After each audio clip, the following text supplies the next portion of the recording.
Saan ba si Alicia Bu? Alicia Bu! O Virgilin, halika na. May bigay ng notebook dun sa school supply sa barangay. Maubusan pa tayo. Una ka na doon. Sunod ako sa'yo.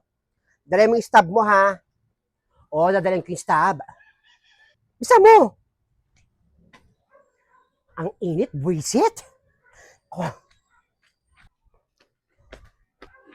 O Virgilin, saan ka pupunta? Punta ako ng barangay, Feli, at magbibigayan doon ng notebook. Eh di ba, ilan ang anak kong nag-aaral? Nako, ilang notebook lang bibigay sa inyo sa barangay, pupuntahan niyo pa. Sasilang kayo ng oras. Ay nako, Feli, kahit ilang pang notebook yan, kahit ano pang ibibigay ng barangay, tatanggapin ko. Eh, hirap ng buhay ngayon. Sa bagay, may point ka.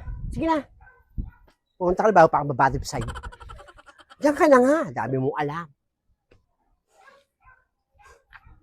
A few moments later.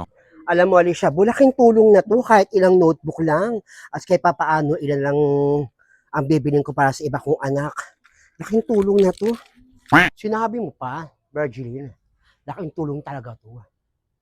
Kaya lang, ang problema ko sa mga anak ko, bag na lang. Ay nako, pareho tayo, bag na lang problema ko sa anak ko. Mag grade 2 lang naman yun, siguro kahit anong bag na lang bibilin ko. Halika na, Alicia, Bu. Ka na.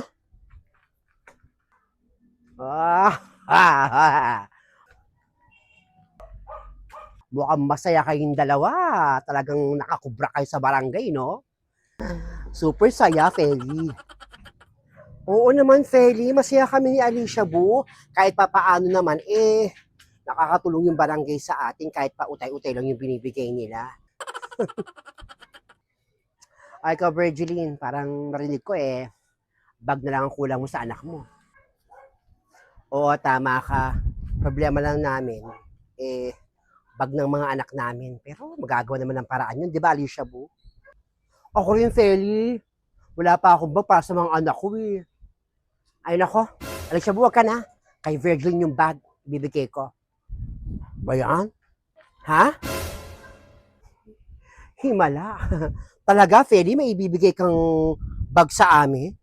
Wait lang, ha? Kunin ko. O sige, hintayin namin dito. Maganda to. Usong-uso to ngayon. Trending. A few moments later. Ang bait naman ni Feli. Alicia Bu, magbibigay sa atin ng bag.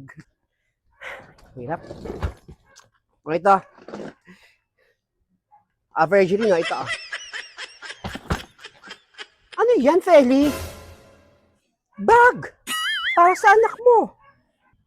Wow! Ang ganda naman niya, Virginie, Feli. Ang ganda-ganda naman yan. Ang laki naman yan. Tsaka, ba't ganyan? Grade 2 lang yung anak ko.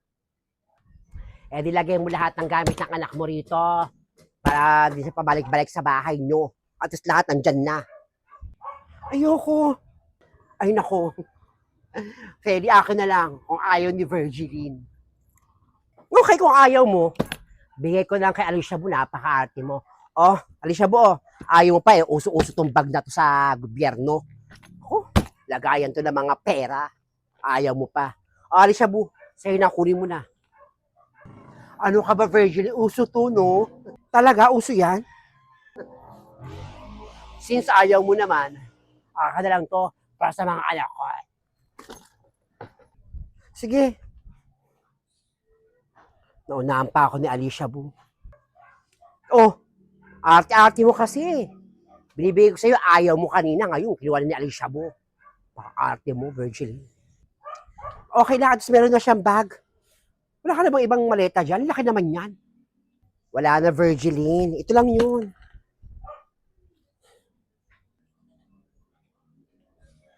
Pero salamat pa rin. Naku, naunahan mo ako, Alicia Bu, kainis ka. Salamat, ha. Feeling taga. Bait mo talaga. Sige na. Alicia Bu, sa'yo na yan. Diyan ka na nga. Halika na nga. Halika na, Virgilie. May bag niyo yung anak ko.